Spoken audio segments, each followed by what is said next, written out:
आज संस्कृत अनुवाद जो बड़े से बड़े होते हैं और कठिन से कठिन मालूम पड़ते हैं, लेकिन बिल्कुल आसान तरीके से वह अनुवाद बनेगा, वैसी विधि हम बताने जा रहा हूँ जो काफ़ी रोचक और महत्वपूर्ण भी विधि है। तमाम परीक्षाओं में पूछे जाते हैं। सबसे पहला अनुवाद जो है, देखिए बोर्ड पर क्या है। सूरज के उगने पर कमल खिलते हैं। तो सूरज के उगने पर सबसे पहले हम इस अनुवाद को सीखेंगे, सूरज के उगने पर। तो याद रखिए, जहाँ पर सेंटेंस में रहे आने पर, जाने पर, खाने पर, लिखने पर, उस प्रकार के सेंटेंस को हम कत प्रत्यय लगाकर उसमें हम सप्तमी विभक्ति लगाते हैं। यानी सप्तमी विभक्ति कर्ता और क्रिया दोनों में सप्तमी विभक्ति लगाते हैं। उसका एक सूत्र है शॉर्टकट में, भावे सप्तमी, और विस्तार सूत्र है यस्य च भावेन भाव लक्षणम। तो भावे सप्तमी सूत्र से आप क्या करेंगे, क्रिया में कत प्रत्यय लगाएंगे। जैसे यहाँ पर उगने पर है तो उगना उद धातु से बना है, उसमें कत प्रत्यय लगाएंगे तो उदिता बना। पढ़ने पर तो पठ में कत लगाएंगे तो पठित बनेगा। उसी तरह जाने पर, जाना में कत प्रत्यय लगाएंगे इसलिए गत बनेगा। तो नियम कहता है कर्ता और क्रिया दोनों में सप्तमी विभक्ति होती है। यहाँ कर्ता सूर्य है तो सूर्य में भी आपको सप्तमी देना होगा, सूर्य। अब उद में कत लगाएंगे तो उदित बना, और उदित में भी सप्तमी देंगे तो सूर्य उदिते, सूर्य के उगने पर। उसी तरह राम के जाने पर तो राम में सप्तमी लगाएंगे, रामे, और जाना में कत लगाकर गत बनेगा तो रामे गते, राम के जाने पर। मोहन के आने पर मोहने आगते, सोहन के लिखने पर सोहने लिखिते, और राम के दौड़ने पर रामे धाविते बनाते हैं। उसी तरह सूरज के उगने पर सूर्य उदिते, कमल खिलते हैं। याद रखिए, ये ते हैं यानी बहुवचन है और कमल नपुंसक है। तो कमल खिलते हैं तो बहुत सारे कमल हुआ, इसलिए कमल का बहुवचन होगा कमलानी। कमलानी विकसंती, जैसे पत्ते गिरते हैं पत्राणि पतंती, फूल खिलते हैं पुष्पानि विकसंती, उसी तरह कमल खिलते हैं कमलानि विकसंती। तो इसका अनुवाद हुआ, सूर्य के उगने पर कमल खिलते हैं, सूर्ये उदिते कमलानि विकसंती। दूसरा अनुवाद देखें, नदियों में गंगा श्रेष्ठ है। नदियों में गंगा, जब बहुतों में से किसी एक की श्रेष्ठता बतलाई जाए,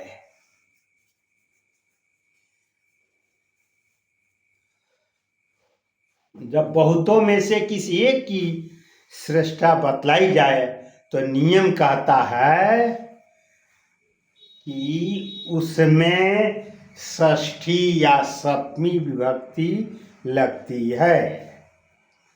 षष्ठी या सप्तमी, इसका सूत्र है यतश्च निर्धारणम। निर्धारण अर्थ में षष्ठी या सप्तमी विभक्ति लगती है। जैसे नदियों में गंगा श्रेष्ठ है, यहाँ बहुत सारी नदियां हैं तो बहुतों में से किसी एक नदी गंगा की श्रेष्ठता बतलाई गई है। इसलिए नियम कहता है जब बहुतों में से किसी एक की श्रेष्ठता दिखानी हो तो उसमें षष्ठी या सप्तमी विभक्ति लगती है। यहाँ बहुत सारे नदियों में, तो नदियों में क्या होगा, नदीसु, नदी नाम भी लिख सकते हैं। नदीसु गंगा श्रेष्ठ है। गंगा जो है आप जानते हैं कि गंगा स्त्रीलिंग है, इसलिए श्रेष्ठ शब्द गंगा के लिए आया है। इसलिए गंगा में आ है तो हम श्रेष्ठ में भी आ लगाएंगे। नदीसु गंगा श्रेष्ठा अस्ति लिख सकते हैं, या नदी नाम गंगा श्रेष्ठा अस्ति, दोनों अनुवाद होगा।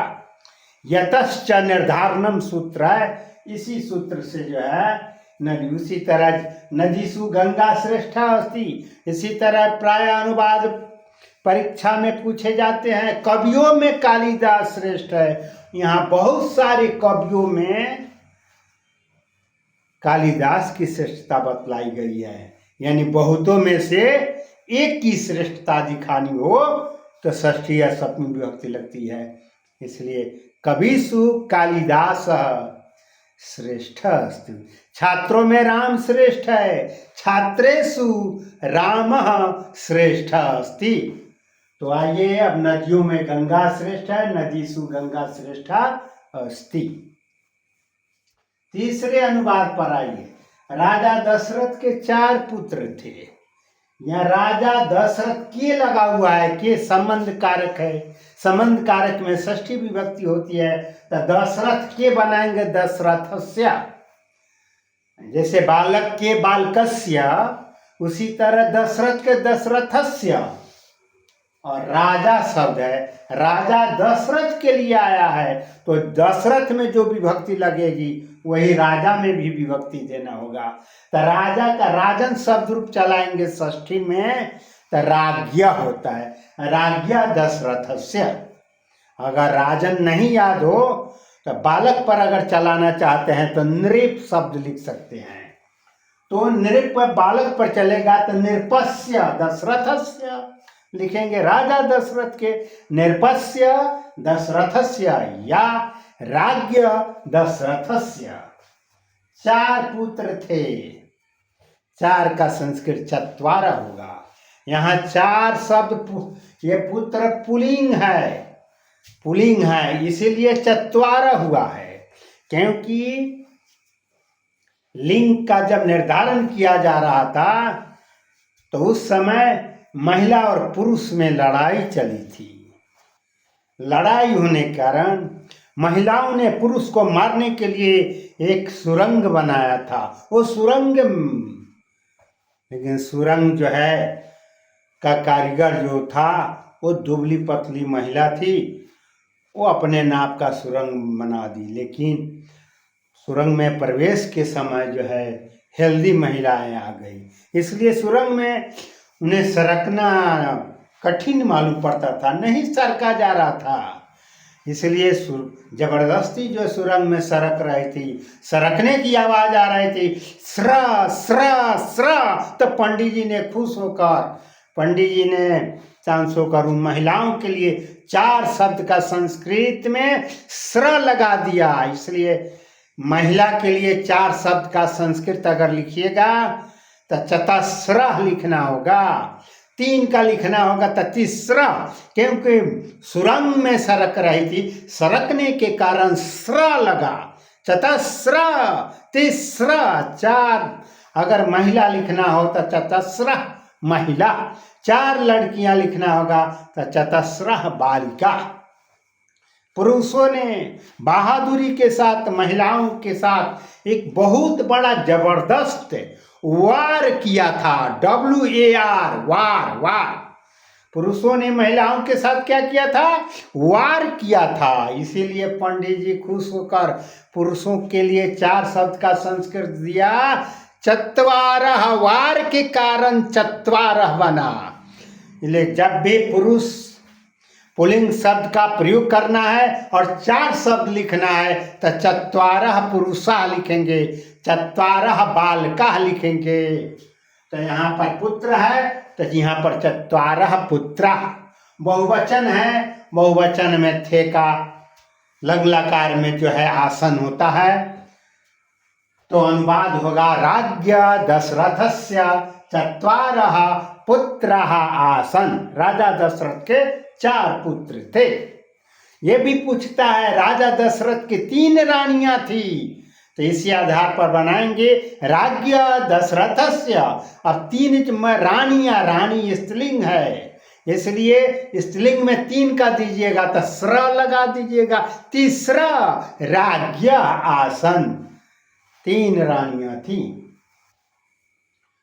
अगला अनुवाद है वह अमेरिका से आता है, वह अमेरिका से आता है।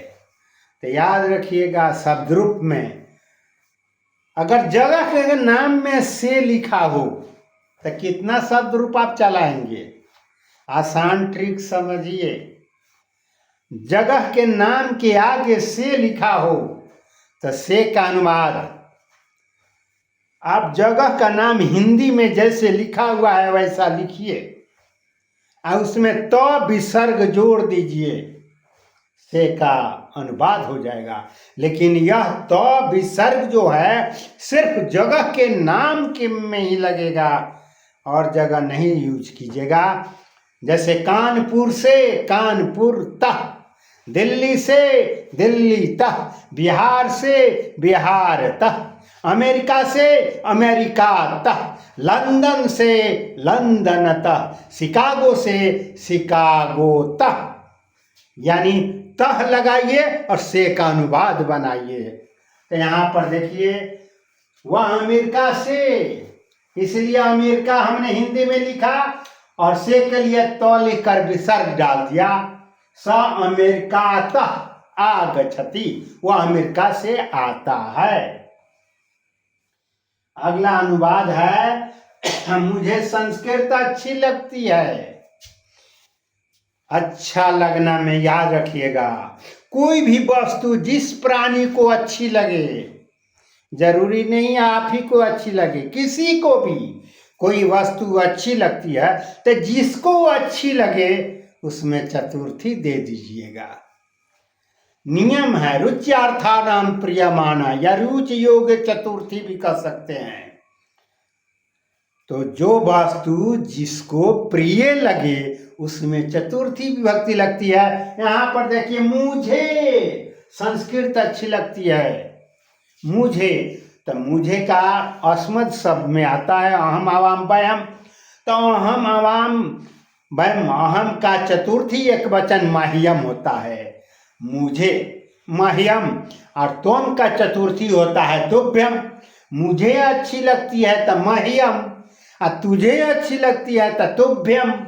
तो माह्यम संस्कृतम अच्छी लगती है रोचते, माह्यम संस्कृतम रोचते, मुझे संस्कृत अच्छी लगती है। मुझे फल अच्छा लगता है, मयम फलम रोचते, राम को आम अच्छा लगता है तो राम में चतुर्थी देंगे, रामाय आम्रम रोचते। श्याम को दही अच्छा लगता है, श्यामाय दधि रोचते। अगला अनुवाद है वह इटली से अमेरिका जाता है, वह इटली से अमेरिका जाता है। तो फिर से आ गया तो हम इटली हिंदी में जैसे है लिखेंगे, से के लिए तो लिखकर विसर्ग डाल देंगे, इटली तह। जैसे आपने बनाया कानपुर से कानपुर तह, पटना से पटना तह, मुंबई से मुंबई तह, औरंगाबाद से औरंगाबाद तह, काशी से काशी तह। तो उसी तरह इटली से इटली तह अमेरिका जाता है। एक नियम पहले ही हम बताए हैं, फिर रिपीट करता हूं, आप कहीं भी जाओ हम मना नहीं करते हैं, जहां भी जाइए संस्कृत में म हलंत लेते जाइए। अंग्रेजी में टू लगाओ और संस्कृत में म हलंत लगाओ। कहीं भी जाइए, अमेरिका जाइए तो अमेरिकाम लिख दीजिए, दिल्ली जाइए तो दिल्लीम लिख दीजिए, कानपुर जाइए तो कानपुरम लिख दीजिए। इसलिए वह कहाँ जाता है, यहाँ पर अमेरिका जाता है, अमेरिका लिखा और उसमें द्वितीय विभक्ति डाल दिया, अमेरिकाम। महलंत अनुस्वार दीजिए या महलंत दीजिए एक ही बात है, अंतर है कि आगे स्वर होने पर महलंत अनिवार्य होता है, व्यंजन है तो अनुस्वार होता है। तो स इटली तो अमेरिकाम गच्छति एक अनुवाद। और गुरु को नमस्कार, गुरु को नमस्कार, नमः शब्द में आप जानते हैं नमः, नमः का अर्थ होता है प्रणाम और नमः से जिसको प्रणाम कीजिए, ऐसे मत कीजिए, नहीं तो आशीर्वाद नहीं मिलेगा। जिसको भी नमः से प्रणाम कीजिए, चतुर्थी लगाकर प्रणाम कीजिए। राम को प्रणाम कीजिए, रामाय, चतुर्थी लिखिए, रामाय नमः। शिव को प्रणाम कीजिए, शिवाय नमः। गणेश को प्रणाम कीजिए, गणेशाय नमः। हरि को प्रणाम कीजिए, हरे नमः। और गुरु तो साधु पर उसका रूप चलता है, इसलिए गुरु का चतुर्थी एक वचन गुरवे नमः। गुरवे नमः तो गुरु को नमस्कार है, गुरवे नमः। नमः के अर्थ में याद रखिएगा, नमः से हम जिसको भी प्रणाम करेंगे चतुर्थी लगाकर प्रणाम करेंगे। और दूसरी बात, ये अनुवाद का जो नियम हमने बताए हैं, अगर यदि अच्छा आपको लगे तो रिक्वेस्ट है आप लाइक और सब्सक्राइब निश्चित रूप से करें। धन्यवाद।